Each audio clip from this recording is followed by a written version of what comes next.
Alright, hello April Brews Day volunteers! Thank you so much for signing up to help out at this event. My name is Sadie Holwigner. I am the Assistant Director at Max Higbee Center, and I am also the Volunteer Coordinator for April Brews Day. And my name's Kate Whiteside. I will be an event planner at April Brews Day, and I am the Executive Director here at Max Higbee Center. For those of you that don't know, April Brews Day is a Pacific Northwest beer festival.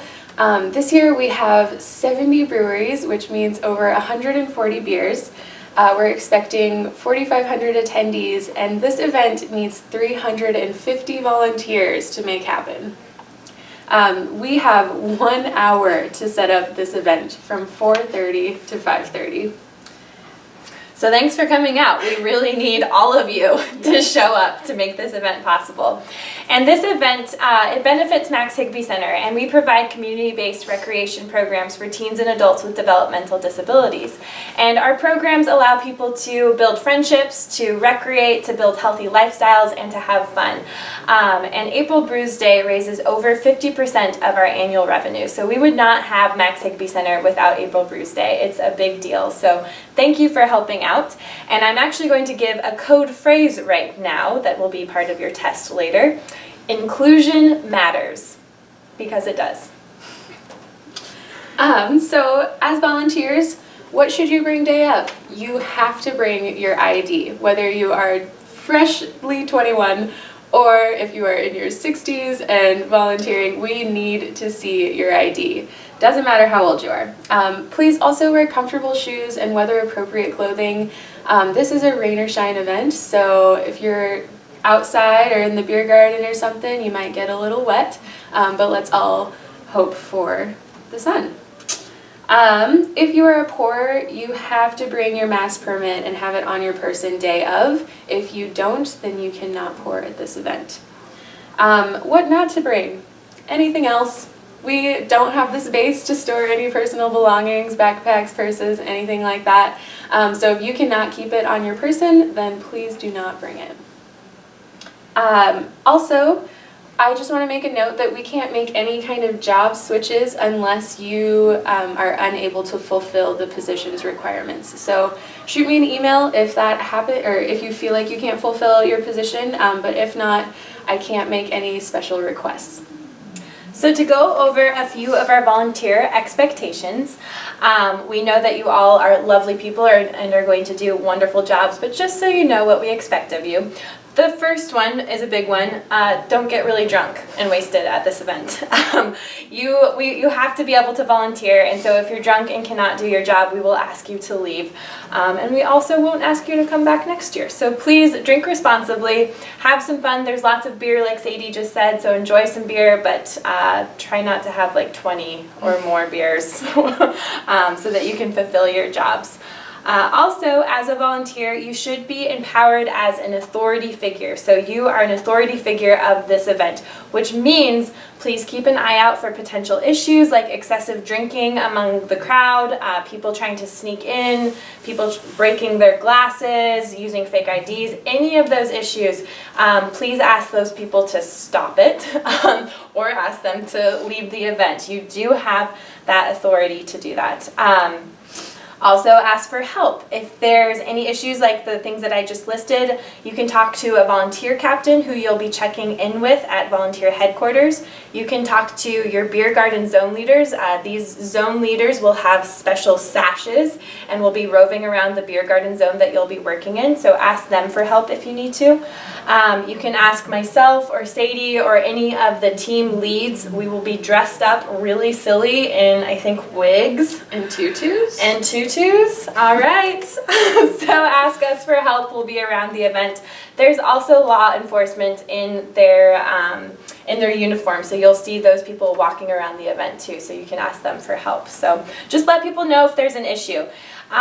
Also, please note that in case of an emergency, if it's an emergency outside of April Brews Day, it's an emergency inside of April Brews Day. So call 911. If there's a fire, if there's a huge fight, if you think that there should be police, and if you would call 911 outside of April Brews Day, do it inside the event.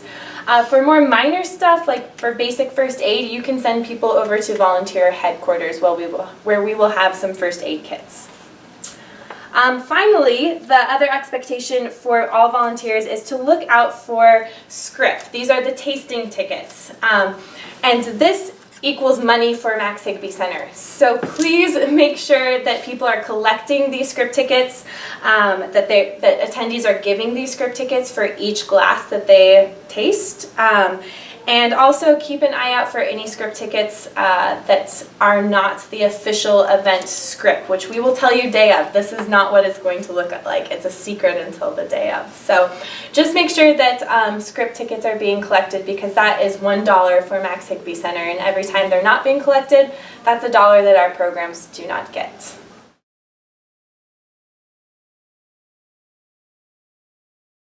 All right, first shift volunteers.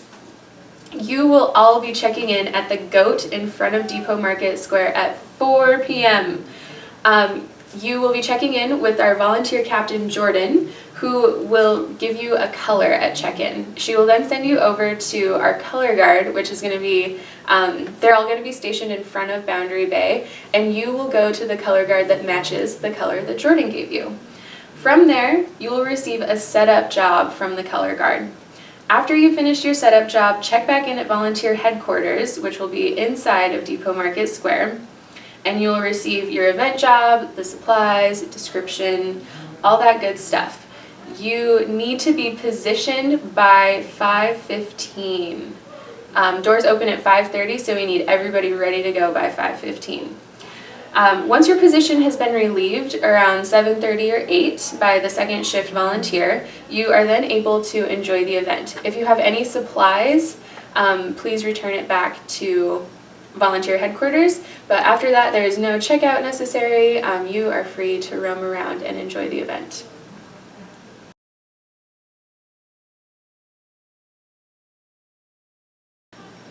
A brewer's assistant will work side by side with the people pouring the beer. If you are a stationary brewer's assistant, that means that you are going to be placed at one brewery and working side by side with that one pourer for the duration of your shift. If you're a roving brewer's assistant or assistant breaker, this means that you'll be given a zone and you'll be circulating that zone, checking in with the brewer's assistant, seeing if they need some kind of bathroom break, food break, anything like that. Each brewer zone will have beer garden zone leaders. They will be recognized by sashes that say BGZL on them. These zone leaders can help you problem solve anything that comes up or break you if you need relief. As a brewer's assistant, you will only be accepting scrip. That is these tickets. If people try to give you cash, direct them to beer garden zone leaders, scrip sellers who will be roaming the event, and there are also scrip selling stations that will be throughout the event. Please rip the scrip. Don't do that. Put the script into the apron that you will be given. So rip and put into the apron. Don't just throw it on the ground. We'll have to clean that up. And you are only accepting one scrip per pour. People will try to talk you into giving them free beer. Please do not do that. This is money for Max Higby Center, so please remember that while you're volunteering. Also, discourage chugging. If people just try to chug a beer and then get another taste, tell them to stop it and to drink their beer and enjoy it, and to get back in line before receiving another taste. Also, please keep an eye out for fake script. So we will tell you the color of the script day of the event. If you see any script that is a different color or that has different things on it, notify the beer garden zone leaders, law enforcement, any of the team leads, and let them know that you see some fake script, because that is money that Max Higby Center will be losing. So keep an eye out for that. No staff or volunteer without a masked permit can pour at the event. So if you see somebody without the special bracelet that is pouring, that is a huge liability for Max Higby Center. Please ask them to leave or notify somebody. Only people with a special bracelet and the masked permit are able to pour at the event. Also, your job will be to rinse out the tasting cup, so you will have a water pitcher so that you can rinse out the tasting glasses between each taste. Finally, there will be breakers going around to give you short breaks for those of you who are stationary, so keep an eye out for those people and don't leave until you are relieved. Also, the second code phrase for this video that you will need to remember for the quiz is "Let it rain beer." Volunteers, if you need to cancel before the event, please let me know. You can shoot me an email, give me a call, and that is not a problem. We can find somebody to replace you. But if you don't let me know, that makes things so much harder for us day of, and we are scrambling to fill your position. So it is so important to give me as much notice as possible. And thank you so much for volunteering. Like I said, we need volunteers to put this event on, and we really appreciate the time that you give to Max Higbee Center. We really wouldn't have April Brews Day or Max Higbee Center without you, so thank you.